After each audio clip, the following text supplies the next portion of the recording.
The Hulk, the Betamax, and J Edgar Hoover are all on this day. Welcome back to On This Day. Today's date is May 10th, 2022. It is the 130th day of the year. We got 235 days left in this year. It is the 19th Tuesday in the 20th week and the 52nd day of spring. You got 42 days left until summer. If today's your birthday, your birthstone is an emerald still. Today is National Clean Up Your Room Day. Spring cleaners get their wish granted each year when National Clean Up Your Room Day arrives on May 10th. Children often dread this Parent Appreciation Day. That's what it says on the website, Parent Appreciation Day.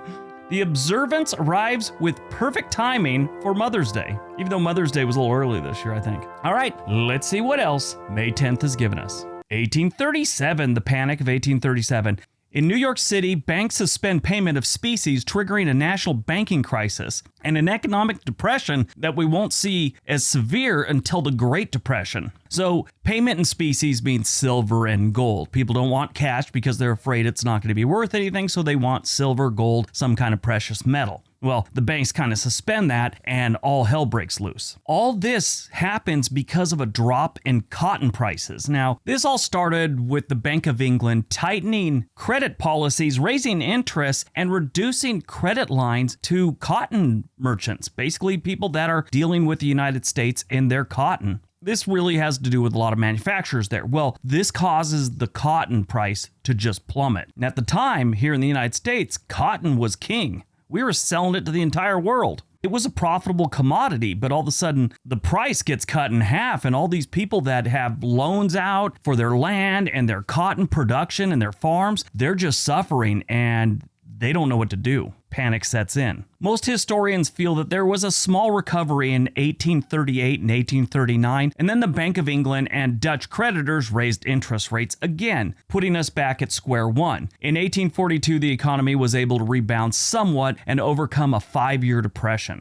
1869, the first continental railroad linking eastern and western United States is completed at Promontory Summit in the Utah Territory with a golden spike. As a kid, I learned about this and I thought it was amazing. I've always had this fascination with trains. One of my fondest memories as a kid with my mom was just riding the train at Knott's Berry Farm in Southern California. I just felt it was a real train. I don't know. Didn't realize that at a very young age. But when I was a kid and I learned about this train connecting and the golden spike, I had plans in my head to go get that golden spike. Apparently I had this like whole heist in my head that never realizing that it was just a ceremonial golden spike and they took it out right away. I also didn't realize that if there was a golden spike, someone would have gone up there and stole it by now. 1924, J Edgar Hoover is appointed as the first director of the United States Federal Bureau of Investigation, or FBI, and remains there until his death in 1972.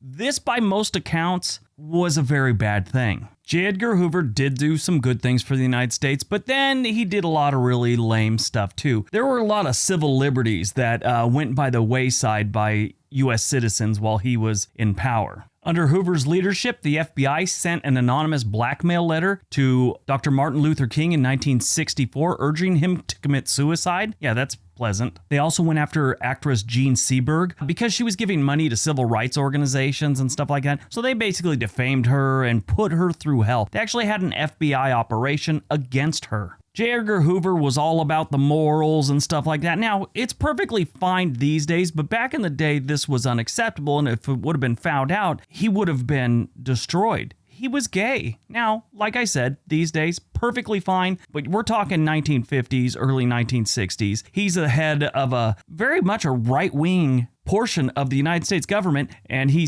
was living a closeted life. J. Edgar Hoover died on May 2nd, 1972 of a heart attack at his home in Washington. So he went after all kinds of people and started blackmail for all these different things, and in the end they find out that he had possibly the world's largest pornographic collection. This collection included photographs and written materials, and with a particular emphasis on nude photos of celebrities. Story has it he used them for his own enjoyment and holding them for blackmail purposes. 1946, the first successful launch of an American V-2 rocket at White Sands Proving Ground goes down. 1962, Marvel Comics publishes the first issue of The Incredible Hulk. That right there, folks, is a serious moneymaker. You know, I always wonder when someone creates something like this, do they realize, or do they have a clue it's going to take off like that? 1967, Northrop N2F2 crashes on landing, becoming the inspiration for the novel Cyborg and the TV series The $6 Million Man.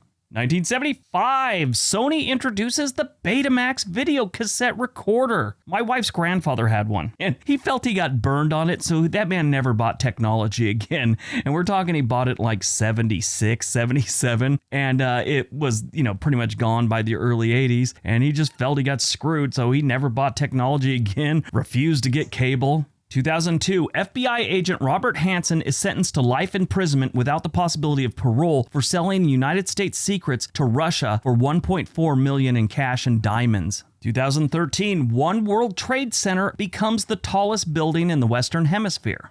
Movies released on May 10th, 2013, Mud. Yeah, this was a pretty good movie. It starred Matthew McConaughey as the main character, Mud, and Reese Witherspoon. It's a story about two boys that meet a fugitive named Mud who's living in an abandoned boat. He strikes a deal with them to keep him safe from those who are after him and help him reunite with the love of his life, which happens to be Reese Witherspoon. Trivia fact about that, the cuts and bruises on Reese Witherspoon you see in the movie are real, and they're a result from an accident that happened prior to filming.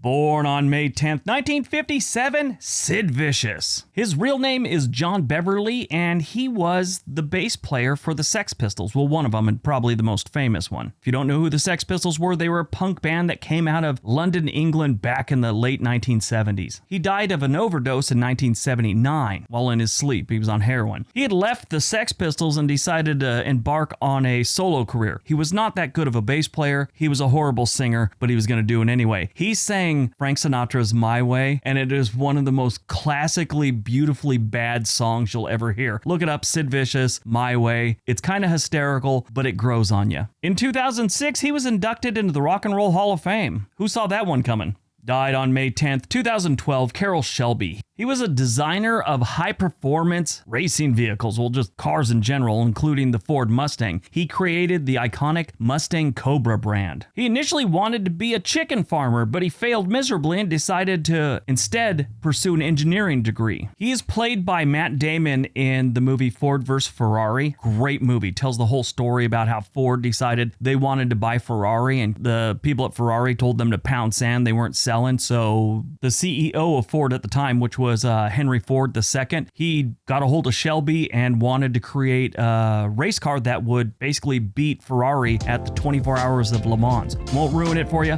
Watch the movie. It's totally worth it. All right, that's today's video. Hope you guys enjoyed it. Hope you got some information out of it. Now go out, have a productive day, be nice to each other.